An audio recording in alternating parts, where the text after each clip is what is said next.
Hello and welcome to this week's Australian Stock Market Report. Now this week we're going to look at the US and how last year accounted for 21% of all US dollars printed in the last 30 years and how this might affect the economy and the market. Then we'll get into the Australian stock market so I can share with you my thoughts on where it's heading, along with answering your questions and looking at stocks for you. Hello, I'm Dale Gillham, the Chief Analyst here at Wealth Within, and we're Australia's most trusted stock market educators. Now before we move on, thank you for showing your support for our channel and hitting that subscribe button. Remember, as you subscribe, click the bell on the right of it so you keep up to date with our latest videos. Also remember to tune into our live Australian stock market show, which is on every Tuesday, 7 to 8 p.m. Australian Eastern Time, because this is the show where you get to ask us, the stock market education and trading experts, to look at your favourite stocks and answer all of your questions. Now, in times of crisis, it seems that governments around the world are more than happy to continue to dish out ever-increasing stimulus packages to solve their current problem. But are they just delaying the inevitable, or are they spending our grandchildren's future? Now, according to Katsua, which is an independent research firm, the US printed $4.5 trillion in 2020. Now, this represented around 21% of all US dollars printed in the last 30 years. Now, according to Statista, a company specialising in market and consumer data, the US stimulus package represented 13.2% of GDP to October 2020, whereas the Australian stimulus packages represented 14% of our GDP. Now, Japan heads the list with a massive 21% of GDP. Now, that was for last year, 2020. That said, Australia's total debt to GDP is quite mild when compared to Japan, who has the highest level, and the US, which is also in the top 10 countries with the highest debt to GDP ratios. Now, some economists believe in modern money theory, which in simple terms means that in hard times, governments continue to print money to stimulate the economy until times are good, and then they buy back the debt.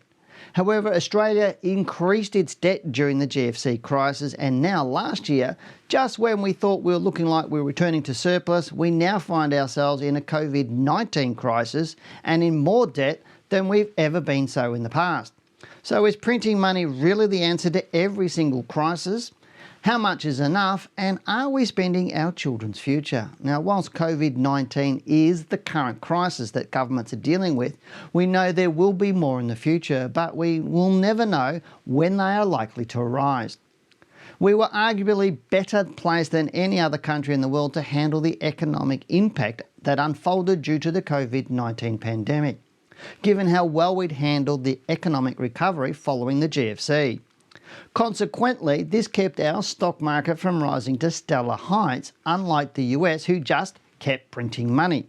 And I believe the approach taken by the Australian government is far more sustainable and will benefit all Australians long term. That said, we cannot be complacent. In my opinion, the US printed too much money following the GFC, and it's repeating this behaviour again in the current crisis. The result that is likely to unfold when the next stock market crash does occur is that the crash will be far worse in the US than what they experienced in early 2020, and here is where the future generations will pay for the excesses of the past generations. As for Australia, any market crash and economic downturn in the future is unlikely to be as bad as what the US will suffer, which will be consistent with what occurred during the Great Crash and Depression in 1929 and subsequent depressions in the US. For now, it is imperative that Australia repeat the good work it did following the GFC, which is to get the economy back on track and pay off our debt so we are ready for the next crisis and any inevitable stock market crash in the future. This way, our children will have a better future. On an individual level, it's also imperative that we prepare for the next challenge by paying down debt and, above all, invest in good assets like shares and property to create income streams independent of our job so we can provide a safety net for ourselves and our families.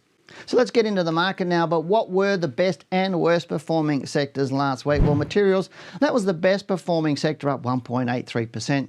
Followed by financials up 0.49%, whilst healthcare, that was down 4.22% last week. The worst performing sectors last week, well, they included utilities, which was down 4.13%, followed by consumer staples. That was down 3.17%, and energy, that was down 1.65%. Now, the best performers in the ASX S&P Top 100 stocks, they include Domino's Pizzas, and that was up 12.03%. Next up was Treasury Wines Estates, and that was up 10.15% after announcing a restructure of their business because of the impact from Chinese tariffs, while Oz Minerals, that was up 9.93% last week. Now, the worst performers, they included Northern Star Resources, which was down 13.93%. Beach Energy, that was down 12.25%. And Charter Hall Group, that was down 11.9%, or 11.79% last week. So what do I expect in the market moving forward? Well, let's get into the charts for our S&P 500 All Ordinaries Index update for this week. We'll also answer your questions and look at the stocks that you've chosen for me. Please remember that this report is an educational tool. While Wealth Within holds an Australian Financial Services licence, the information featured in this program is general in nature and therefore should not be relied upon. Before making any investment decisions, you should consult a licensed professional who can advise whether your investment decisions are appropriate for you. We hope that you enjoy this week's report. Well, again, the Australian market sort of did what I expected at the start of the week and then did exactly the opposite at the end of the week. I think the last 3 or 4 weeks I've said it's going to go up, and it went up the first day or 2 days of the week, then down for the rest, and the next week I'd say it was going to go down, and it went down for the first 1 or 2 days and up the rest of the week. So it seems to be the market's doing exactly the opposite of what I'm actually suggesting it might be doing. But that's not a big issue, and I do know people say to me, well, how you got it wrong. But, I get it right most of the time, and I get the direction most of the time. When you're looking at a day or week and you're looking at what I might do on a day or weekly basis, it can be a little bit hard at times, especially in times like today. But again, like I was saying last week, it is irrelevant whether the market's going up or down because you don't buy the market. You buy the stocks that make up the market. So the All Ordinaries Index has 500 stocks. So it's the average, basically, or it's the product of all those 500 stocks. So the stocks in your portfolio may go up or down on any one day or week, contrary or in a contrasting, the opposite direction to the market. That I was trying to say is, so you might have some stocks in your portfolio might be rising while the All Ords is falling, and vice versa. That's why you always need to look at your stocks to make all of your decisions. Never, ever, ever, ever make a decision about what your stocks are doing based on the market itself. If the market's more bullish, stands to reason that more of your stocks will also be bullish, and if the market's bearish, more of your stocks will be more bearish. But how bullish and how bearish will change as well depending on the stocks, because we'll have outperformers all the time. We'll have ones that will perform at about the same speed as the All Ordinaries Index, and we'll have other ones still rising but maybe rising slower than the All Ordinaries Index, and obviously the inverse is also correct. But let's go and have a look at the chart, because I want to show you a couple of things that we've got on the chart today. But on the screen is a weekly chart of the All Ordinaries Index. This is one you would have seen a couple of weeks ago, and I want to show you what's going on right now. And you can see here the market is really slowing down. I'm going to use a tool which is going to measure, and I'm going to show you something about momentum in the marketplace. If I put my little pointer on here and I put on a little tool here, and we can measure that run right up through to there, you can see here that was 22 bars or 22 weeks that was running, and the range was 1,940 points. So if I put it from that point, let me put my pointer on there. So now if I go from the same point to the close last week, you can see here that it's 25 weeks, so a little bit longer in weeks, and we're looking at a range of 694 points. So in almost the same time frame, it went from a 1,940 point rise to a 694 point rise. Even if I put it on the end there, we're still only, it says at 837 points. Instead of 1,900 points. So the market is running a lot slower nowadays than what it was from the March 2020 low to that high there in August. So we're seeing the market tip over. Now if I go and open that up a little bit, we can have a look here from maybe this point here in November to here. You can see even to this close, this last 13 weeks, it's risen 324 points, or 4.8% in this time since November. So it's really slowing down at this point in time. So it's showing you the market is not wanting to rise strongly. That's really what I'm trying to say at the moment. It is possible. What markets tend to do is, if I've got my little trend arrow tool here, markets sort of move up and then they come back, or they go sideways and then they move up and then come back, or go sideways and then they come up and then move back, and then eventually they'll fall over into a corrective phase. So this could be one of those phases where it's just moved up and it's going sideways or down. I think if we get any move up from this point in time, it will be short and sharp, because I am expecting a low to happen sometime in around March, probably April, maybe even into May. I'll be looking at probably more likely into May. I think April is probably going to be a bearish month. So what I'm thinking our market might do, if I put my trend arrow tool on, let me just drag that down here, we may see a bit of a move up and then a move down, somewhere down into sort of this sort of area here. Price at the moment, I'm still a little bit flexible on at the moment, but I'm thinking at this point in time, I think April is going to be a bearish month. Probably have the low even into mid-May, possibly into late May, depending on where this peak is. If this peak happens more earlier, so let's say it happens earlier March, then the low will be probably early May. If this peak happens a little bit later on into March, then the trough may be a little bit further out into April or into May. That's what we're looking at the moment. Any move up now is going to be short and sharp. That's really what I'm going to say if it does move up. But I'm not discounting that we could start to fall away, generally fall away down into sort of April and possibly May. It could be a longer move down, but I don't think it's going to happen at the moment. I still think we are more bullish. This little line here, and if I go and look, I'll show you here, this dashed line, you can see it's had a lot of resistance on this dashed line, and if I go back to show you again, you can see this dashed line is just what the market's moving up and around. It's a momentum of the market since this low back in 2016, and you can see it comes, it bops its head onto it or bops its tail onto it all the way through here. So it's finding some resistance on that at the moment. So if it does break through that this week, then I would suggest we'll make a new all-time high soon, through into March, be bullish into March, possibly into April, but I doubt it. But I think probably the next 4 to 6 weeks, the market will be a little bit more bullish. But as I said, it might be short and sharp moving up before it does move down into April and have another low in May. I'm expecting either early to any time in May the low will actually happen. So whilst sometimes people say to me they want exact, do I think the market's going to go 5% or 10% or 20%? Those parts are hard because the market, I don't control the market, nobody does. The market will do what it wants to do, and human emotions are such that if we want to overbuy, then we do. If we want to oversell, then we actually do that. It's more about the direction. Right now I think the direction, or believe the direction, is still up. But when we move into next month and even into April, my thinking is the move will be down. And understanding direction is the first step in good investing and good trading. Unless you understand direction first, you'll get it wrong. Now, I find most traders don't get direction first. They're just looking at price mainly, of where price is today. And so we'll get into that a little bit more so over the different course of recordings that I do. I always talk a bit about price in different places, so you'll pick up lots of hints and tips here. I'll probably have a couple in the questions we've got today, but that's probably a good segue into getting into the questions we have today. So let's get into those. Now, the first question we have today is from Majid, who says, thanks for great videos. Could you know your opinion about LRS on the ASX, please? I'm expecting a nice pullback and then start rising again. So looking at ALS. So let's have a look at that stock, or LRS, sorry, I forgot to look at Latin Resources. That looks, wow. It's quite a liquid stock, isn't it? Have a look at this. This is really, really strange through here. We're looking at 1.7 million shares at 0.2 cents a share. Currently it's trading at, might have closed at 7 cents a share with 190 million shares on it. I wouldn't trade this stock at all. You'd have to give me your money to trade it. I wouldn't trade it at all. It's not really exciting me at all. Yeah, you can make some great money because obviously it's gone from 2 cents to 9 cents and it's gone up 400%. But picking this sort of stock on a consistent type of basis, it's a lot more luck than a lot more of good trading skills. You're far better off trading much more liquid stocks than something like this.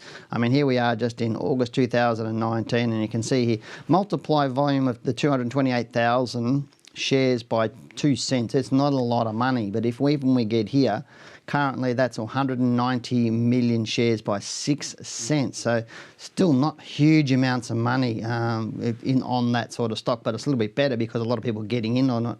But looking down here, 40 million shares at 3 cents. So we're talking about a few $1 million going into it. But again, you might be waiting on a pullback. Good luck to you. And I really do hope you make money out of it. But it's not kind of the stock that I would suggest anybody be buying. It's especially it may pull back right now. But again, if it does pull back, it's likely to be really fast and eroding your profits. If it does, if you are looking at getting into it, you'd really need some solid rules around this stock. But but from my experience, a lot of traders or investors don't have the skills to be able to trade a stock like this. I'm not being rude to you. I'm just saying, pick better stocks from there. Otherwise, you're just chasing returns. You're waiting for it to come back to when you perceive it's cheap, and then to jump in on it again, and that's fraught with danger unless you're highly skilled. And again, these sorts of stocks will jump around on news and expectations of what might happen. Next, we have a question from Bratz Babe, who says, "Hello, Dale. Thanks for answering my question on GOR and DEG. Z1P has been going crazy over the last 2 weeks. Is it a stock to get into, or has the boat been missed? Great show and channel." Thanks very much, Bratz Baby, for the nice compliment. Thank you very, very much. But let's go and have a look at Z1P right now. So on your screen, let's bring that up. So looking at Z1P, probably one of the things, actually, before I get onto the chart, is most people I find, and it's a common thing that people do, is they chase returns. And what I mean by that is they see a stock like the last one we saw, and obviously this one, the Z1P, that's been going up for the last few weeks. Now, I'm going to ask a question of everybody out there. If let's say Z1P's gone up, it's gone up 50% in the last couple of weeks. We'll have a look at it in a second. But would you rather be in the stock before it rises 50% or after 50%? And I can guarantee all of you putting your hand up going, I'd love to be in it before it rises to 50%. That's the key to good investing and trading. You don't look at the market and see what's moved 10 or 20 or 30 or 50%. You don't get onto chat forums when everybody's saying this stock's moved, let's get onto this right now. You don't do that. What you want to do is the opposite. You want to be looking at ones that aren't performing that well that will turn into these sorts of stocks.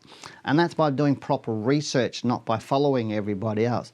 Statistics constantly prove that when you follow everybody else, most people get in at the wrong end. And I'll draw that on the chart and I'll show you what I mean. But let's go and have a look at Z1P anyway. Right now, it is too late. It's, in my opinion, it's too late. But I'm going to say that with preference is I wouldn't personally do that in my trading and investing style. Now, some people may get in on this stock and it may go to $20 and they'll go, Dale, you were wrong. No, I wasn't wrong. All I was is about my strategy and my risk profile. It's not good for me in what I want to do. I would rather be buying somewhere down here before it's moved up. And there is a buy signal based on rules in my book to buy this stock somewhere around about $5 to $6. There's a rule in my book to do that. You could have bought it there and now be sitting up at around $12 and made 100% in the last 4 or 5 weeks. If you read the book and you had some really good strategies around your trading plan, trading strategies, then you'll actually be fine. But right now, it's run pretty hard. Now, you can see here this stock does fall away. So if you look at this, if we put on a little tool, from that high to that low, that fell 53%. So you've got to pick the good with the bad. How far is it likely to fall if it does start to fall away from here? Well, it's likely to fall right back into this sort of $8 area. So if you do own that stock right now, that's at least a 30% fall from where it currently is. And you're guessing a lot. I don't mind this stock. In terms of more, I think it is a good stock, but you can look at this stock and say, well, it does move a hell of a lot. And let me just put something else on it. From this low here in March last year to there is up 900%. So you can see then it fell 50% and now it's moved up through here. So it can make some really, really good money. But again, you do need to have good, solid rules around it. So I'm not saying don't look at these sorts of stocks. I'm saying look at them with knowledge and skill so that you get into them before they actually move. And people say to me, well, how do you do that, Dale? Well, I can't explain that to you on a YouTube channel that's free. You really do need to do one of my courses to really understand the intricacies at it. How do I find stocks like this in my own personal trading? Absolutely I do. But I'm ready for them, I'm already in them before they do these big jumps. And because I've actually been watching them and studying them and waiting for them, what I find is most people do the opposite. what we do is what we teach people to do is to stalk the market, just like you watch on, the Discovery Channel when you're seeing the lions, or the lionesses or whoever, stalking their prey, and they'll sit there and lie in wait, and all of a sudden they'll pounce because they know they've only got a certain amount of energy to be able to capture the prize. And so that's really what it's about. This is not about gambling. A lot of people treat stock market investing and trading as if they're going down to the corner Tats Lotto shop and buying a ticket and hope that the stock they purchase actually wins, and they trade on buy and pray method, not on a solid strategy, and trading on confirmation, not speculations. And another thing I continually say, always trade on what you know, not what you think. Always trade on what you can confirm, not what you believe. You must be able to confirm what it's doing before you enter and exit. And that's really what I'm suggesting people have better rules. Good stock. A little bit too late for you to get into it, but let's get on to the next question now, otherwise I'll be on my soapbox for quite a long time. We do have a question from Katie who says, "Hi Dale and Janine, another excellent video. Thank you for your hard work." That's our pleasure. And coal has been moving sideways for about 6 months, or Coles looks like it. Yesterday, 17th of February, Coles released their half-year sales report, and the result was great. Plus, they announced a 100% fully franked dividend, and there's no negative news about Coles at the moment. However, the share price has been dropping dramatically yesterday. Would love to have your opinion on this share, please. I appreciate it. Thank you. I'm going to have a look at this. 100% franked dividend is irrelevant, and I understand people focus on dividends a lot, whether it's 100% franked or 50% franked, is just depending on your tax rate, whether it's a benefit to you or not. But it is a bonus, but it's not a reason to own the share. Increasing a dividend yield is good, and more people want to buy it because a lot of people do focus on dividend yields. But you've got to remember with stocks is, especially good stocks like Coles and your Wesfarmers and your Woolworths and all of those sorts of big stocks, is the big end of town which own the majority of these shares, or the bigger portions of those shares, they're buying 1 and 2 year, 3 years out. They're buying tomorrow's returns, which is exactly the opposite of what I was talking about. A lot of people do, a lot of investors do, is they buy yesterday's return. So they're trying to get onto a Z1P or something after it's already run. So the big end of town may have already made their money out of Coles, and now they're just selling it off while there's some good news around. So they're taking profits, reducing, rebalancing portfolios. Then they'll come back in later. So not a big worry to me, but let's go and have a look at the chart anyway. So we'll bring up Coles and have a good look at it. And you can see since it floated back on its own, this stock's been beautiful. And this is what you're meaning here for trading sideways. There's August last year, dropped down into September, but it's been going, so November, December, January. So it's not really trading sideways. It's doing what it should be doing. It's pretty normal what I'm seeing right now. It'll probably keep falling away for a little bit more. It probably might go down to somewhere. It could go down, what it's looking at there, 19. It could even go down to, look, I'd say $15. It could actually get down to about $15. If it gets down to about $15 and finds some support, then I'd be really interested in this stock. But just sit back and wait. It is possible it'll go down to around $10, but I doubt it. I think it'll probably pull up around where my pointer is, around that $15 mark, somewhere in there. And they're for multiple different reasons too. Don't assume I'm just saying this for one reason. I'm not putting a lot of technical analysis on these things, and neither is Janine as well. And this is where I think a lot of people need to understand, when we're looking at it, we're just seeing what's on the chart because of our knowledge and experience. So whilst people say, can I have your technical view? We are looking at it from a technical perspective. But if I was to trade Coles and set this up, say I'd never looked at this before, to set it up for trading myself, I might spend an hour or 2 hours on this stock actually working out how I'm going to trade it. Right now, it's telling me it's falling. It's telling me it's probably go to $15. You're not in the stock, so therefore it's not a big issue to you. Just sit back and wait. Well, I don't believe you're in the stock. Hopefully you're not in the stock.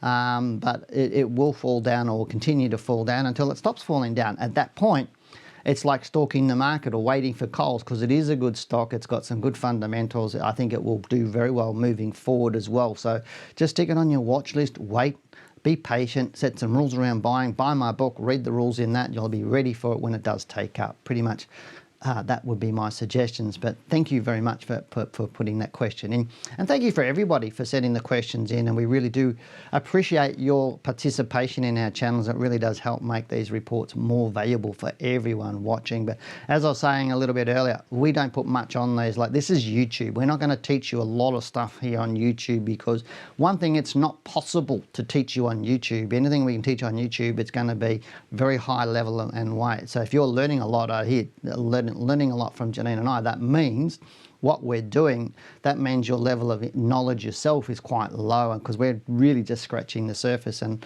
as you can see, I hardly put any information on it. If I showed you a chart that I work on for stocks that I trade, you'll see a hell of a lot of work on those. I'm not saying it's difficult or takes time consuming, but once you have the knowledge, you can put all the tools and rules on there and to get this confluence so that you have a knowing of what a stock will do. You're not guessing, and what I find is most people are guessing at their trading and they're following the herd. They're trying to buy yesterday's returns, where you need to stalk the market. And that's really my favour for today, is make sure you're in front of it, not behind it. Coles you can be in front of. If you spend some time on it right now, you'll be in front of it when it does give you a buy. But thank you everybody for watching. Now, if you do wish to learn a solid strategy for consistently picking winning stocks and avoid following that herd, then get onto one of my books. Please do that. Now, right now, you can have How to Beat the Managed Funds by 20% for free. All you need to do is just pay the shipping. Now, this is the book.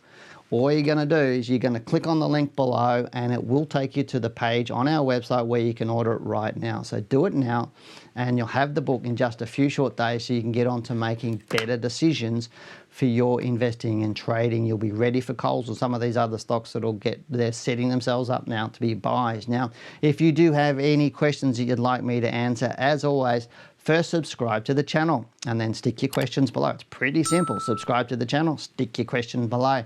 Remember that this channel is here to provide a safe, reliable, positive information and educational support to everyone and it's not a chat forum. Please don't assume this is a chat forum. We're not about having tens of thousands and hundreds of thousands of people on our channel chatting away and doing all sorts of stuff. That's not what this channel is about. The channel is about talking with you and helping you, the people that are really serious. So what we're about is helping people and providing a forum where individuals, can't post anything that they like, because as you probably experience in a lot of these chat forums, you get a lot of rubbish and you got to filter through it. Anything that's on our website or our chat down below is generally positive and it's constructive, because this is your YouTube channel and it's for those who are really serious about their success in the stock market. And as such, we only accept constructive questions and comments. So if you are trying to ramp stocks or promote yourself or others, or you're going to put negative things on there, then just don't bother sticking your fingers on the keyboards, because your comments are not in line with the purpose of this channel and they will get deleted. It's pretty simple. If you do have positive comments or questions you need to ask, then stick them below. We're really happy to answer. So I would love to answer your most burning questions and look at your chosen stock. So after subscribing to the channel, remember, stick your questions below and we'll look at them in next week's report. Remember that here on this channel, we do these Monday market reports each and every week. We also do our live stream every Tuesday night, 7 to 8 p.m. So hit the subscribe button now, click the bell on the right of it so you know when we upload our videos and go live. And lastly, check out the link below to my book. Remember, get it for free, just pay shipping. Now, I'm Dale Gillham, the Chief Analyst here at Wealth Within. Goodbye, good luck, and good trading.